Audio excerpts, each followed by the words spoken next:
Hello guys, আসসালামু আলাইকুম। কেমন আছেন সবাই? সো আমি আপনাদেরকে আগে কিছু বলছিলাম, কেননা একটু পরে জানাচ্ছি আপনাদেরকে আমি কী করতেছি। সো মোটামুটি রুম পরিষ্কারের কাজ শেষ। সো এখন আমি আপনাদেরকে দেখাবো যে এর পরবর্তীকালে যেসব কাজ, এই যে আপনারা দেখতে পাচ্ছেন, একটু দেখেন যে রুম গোছানোর কাজ কিন্তু প্রায় শেষ। মানে রুম গোছানো বলতে সরি, আপনার হলো যে পরিষ্কারের কাজ একেবারে শেষ। এখন আমি আপনাদেরকে দেখাবো যে আমি কী কী সেটিং করতে যাচ্ছি। সো আমি প্রথমে বলতে চাচ্ছি যে আপনাদেরকে আমি এই যে একটা লাইট লাগিয়েছি। সো এবং এখানে দেখতে পাচ্ছেন যে একটা ফ্যান আছে ছোট, এই জন্য ফ্যানটাকে দেখিয়ে দিচ্ছি। এটা আমার ছোট একটা ফ্যান আছে এবং এখানে একটি বালতি ব্যবহার করা হয়েছে রুম পরিষ্কারের জন্য। এবং এখানে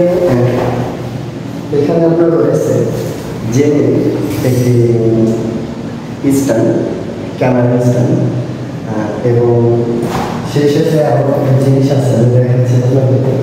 সবচেয়ে আকর্ষণীয় যে জিনিসগুলো সেটা হলো এখানে রয়েছে আপনার 21 ইঞ্চি রিং লাইট। এটা ফটোশ্যুটের কাজ প্লাস প্রোডাক্ট ভিডিও সব কাজের জন্য ব্যবহার করা হবে। আমি ব্যাকগ্রাউন্ডে যে জিনিসটা ব্যবহার করব সেটাও আমি আপনাদেরকে দেখিয়ে দিচ্ছি। এই যে দেখতে পাচ্ছেন যেটা ঘাস আমরা বলে থাকি,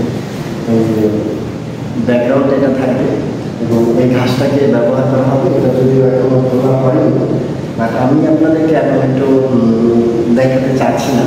আমি পরবর্তীকালে যে ভিডিওটা আসবে সেটা আমি আপনাদেরকে দেখিয়ে দিই এবং কীভাবে কি সেটিং রয়েছে এবং এখানে লাইটের বাক্স আছে এবং কালার যে জিনিসপত্র সেটা আছে। আপনার একটা মাল্টিপ্লাগ আছে, মানে ধীরে ধীরে আমি সব কিছু আর কি সংগ্রহ করছি রুমের জন্য। আর বিশেষ করে যে জিনিসটা পরবর্তীকালে আপডেট আপনারা জানতে পারবেন, আসলে আমি প্রোডাক্ট যেহেতু উল্লেখ করে ফেলেছি। সো আপনারা অনেকেই বুঝতে পেরেছেন যে আমি যেই জিনিসের সাথে ব্যবসায়ের সাথে জড়িত আছি, অবশ্যই সেরকম কিছু হতে যাচ্ছে। সো অবশ্যই পরবর্তীকালে ভিডিওর জন্য অপেক্ষা করবেন এবং আমি এটা জানাতে চাই অবশ্যই আমাকে সবাই সাপোর্ট করবে। আর বিশেষ সেটা হলো যে আমি অবশ্যই পরবর্তীকালে ভিডিওতে আপনাদেরকে দেখাবো যে আমি কীভাবে রুমটা সাজিয়েছি এবং কীভাবে রুমটা সেটিং করেছি বা কোথায় কেমন কী করেছি, সব কিছু পরবর্তীকালে ভিডিওতে হবে ইনশাআল্লাহ। সো গাইস, ভালো থাকবেন, সুস্থ থাকবেন। আসসালামু আলাইকুম ওয়া রাহমাতুল্লাহি ওয়া বারাকাতুহু।